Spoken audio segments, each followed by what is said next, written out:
Comment isoler vos combles aménagés? Les combles non aménagés peuvent devenir une pièce à vivre en plus très agréable. L'isolation thermoacoustique d'un comble aménagé est très importante. En hiver, il limite les besoins en chauffage. En été, l'isolation garde la pièce plus fraîche.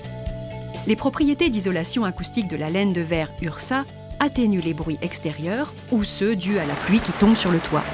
Simple à mettre en œuvre grâce à la finition plaque de plâtre sur ossature, le système d'isolation est léger et performant. Pour l'isolation des combles, on utilisera 2 couches de laine de verre Ursa, l'une entre chevrons, l'autre en croisée devant les chevrons. L'ossature qui va supporter la plaque de plâtre est maintenue par des suspentes. Les suspentes sont choisies de longueur de la somme des 2 épaisseurs des couches d'isolant. Régulièrement réparties de trous, on vient les fixer sur le côté des chevrons avec des vis plaques de plâtre adaptées. Attention, jamais de clous. L'ossature pourrait lâcher car le bois se dilate dans le temps. Fixez les suspentes à opposer d'un côté et de l'autre du rampant. Réglez-les en hauteur, puis utilisez un cordeau pour aligner les suspentes intermédiaires. Mise en œuvre de la première couche de laine de verre Ursa. Pour la première couche entre chevrons, on choisira un rouleau de laine de verre Ursa semi-rigide nu. Vous devez couper des panneaux dans votre rouleau d'isolant. Ainsi, quel que soit votre entraxe entre chevrons, votre panneau fera la bonne largeur. Comptez 1 cm de plus que la largeur entre chevrons pour que votre panneau se bloque bien par élasticité. Attention, 2 cas de figure peuvent se présenter.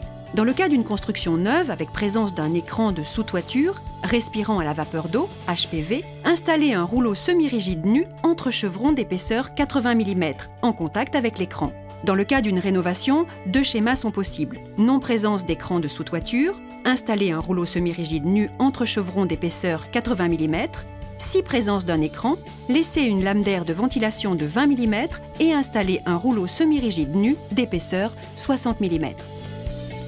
Pour la deuxième couche croisée, on choisira un rouleau de laine de verre Ursa semi-rigide revêtu Craft. Posez la deuxième couche perpendiculairement au chevron en l'embrochant sur les suspentes. Le revêtement Craft doit être visible. Il est inutile de réaliser une étanchéité autour du Craft perforé, car ce sera la membrane Ursa Seco qui jouera le rôle de pare-vapeur. Vos laits d'isolant doivent être bien en contact et former un matelas continu. Les suspentes ont des ergots à déplier pour maintenir la deuxième couche provisoirement en place. Placez les fourrures plafond en les clipsant sur les suspentes. Avant la pose de la plaque de plâtre, mettre en place la membrane Ursa Seco par vapeur et étanche à l'air. Pour cela, pour le passage des gaines électriques, vous devez avoir positionné vos gaines au droit des futurs branchements, arrivées de luminaires et prises. Les gaines venant généralement du plancher ou d'une pieuvre au plafond. Déroulez l'adhésif double face Ursa Seco sur les fourrures.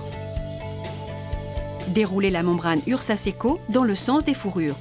Le chevauchement entre les est de 10 cm. En déroulant la membrane au niveau des futurs branchements, percez la membrane et tirez vos gaines. La membrane Ursa Seco est ultra résistante et facilite grandement le passage des gaines. Lors de la mise en place de la membrane Ursa Seco, prévoyez un retour de 10 cm sur toutes les parties périphériques. Collez la membrane avec le mastic-colle Ursa Seco. Attention à la liaison avec le plancher. Collez au mastic au ras du pied droit. Jointez les laits entre eux avec l'adhésif universel Ursa Seco. Autour des passages des gaines, étanchez les perforations avec l'adhésif universel Ursa Seco. Tout cet ensemble forme une grande membrane totalement étanche à l'air et par vapeur.